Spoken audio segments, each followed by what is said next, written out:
Ma'am, pasensya na, magmamadali po kasi ako. Baka mayroon po kayong mainit tubig mo. Pwede pong kahingan tubig, mainit.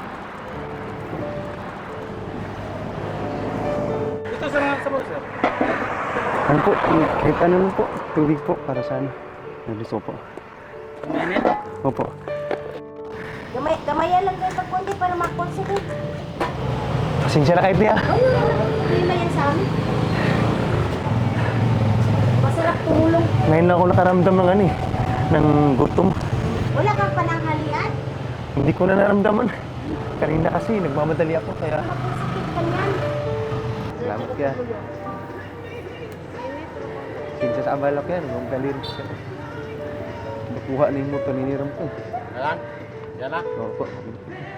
Pasensya na po kayo, sa abala. Oh. Opo ka. Dito lang po. Sorry. Narili po kasi. Mainit dyan. Pasensya na sa abala sila. Kailangan madali. Kukunin na kasi ng may-ari yung ano, motor. Ayan. Ito na yan? Opo. Thank you, sir. Salamat, sir.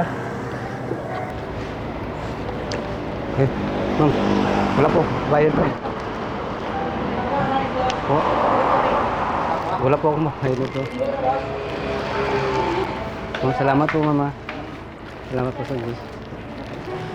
Kahit kuan, magdala ka na lang ng tinapay. Magkuan ka, magtrabaho ka para yung tiyan mo, may laman ka. Oo nga eh. Kung magkasakit ka na naman, ikaw ang magkasakit, paano na yung pamilya mo? Siningit ko lang talaga. Pasensya na sa po sa abala.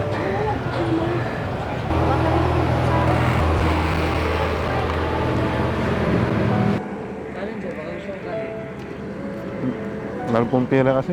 Tinitipid ko sa yung pera ko, sir.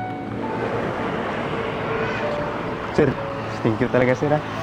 Salamat sa Diyos, sir.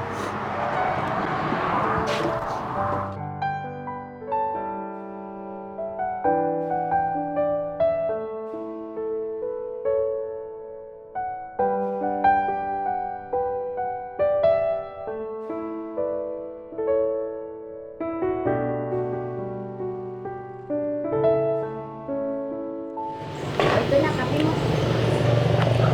Ay, salamat po marami kayo. Mamaya ka na, alis, inumin mo muna yan para yung tiyan mo may... Po, salamat po. Salamat po, sir. Oh, ingat! Hindi po, salamat sa Diyos. Palain naman po kayo ng Diyos. Uy, gutom ka na, no? Oo nga po eh. Kalimutan ko kasing kumain.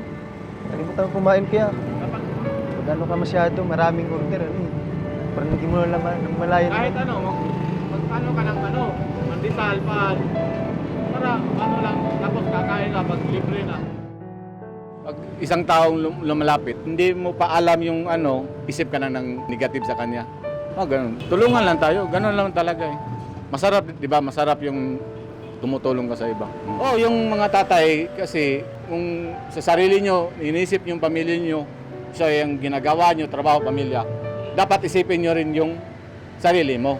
Kasi pag makasakit ka, paano na yung pamilya mo? Kuan, maka-overwhelming bitaw sa heart bitaw kana nga makatabang ka sa uban butang nga ibin nga walang-wala ka pero gusto gyud kang mutabang sa pinaagi lang sa gamay nga mga butang. Ayaw mo pagduha-duha og hatag og tabang sa ila. Ibin nga wala sila mabalik sa imo pero dako na kayo nagtabang sa ila. Ibin nga gamay ra nga butang. Tabangan niyo ang mga tao nga ninihanlan. Nasasaktan ako sa mga tao na hirap na hirap. Kaya nga, sabi ko sa sarili ko, kapit lang ako ng Panginoon kasi kung wala ang Panginoon, wala man tayo magagawa, di ba? Kaka-relate ko kayo sa kalagayan. Oo. Kasi hindi naman kami mayaman. Mahirap kami.